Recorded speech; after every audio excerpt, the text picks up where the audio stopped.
Airplanes, thanks to their design and materials, are effectively shielded from lightning strikes, which is why they rarely suffer damage during storms.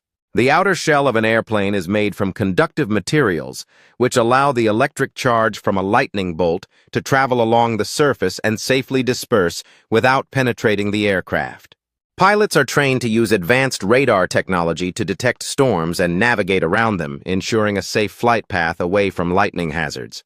When flying at high altitudes, airplanes are often above the clouds where storms occur, allowing for a smooth and uneventful journey even during turbulent weather below.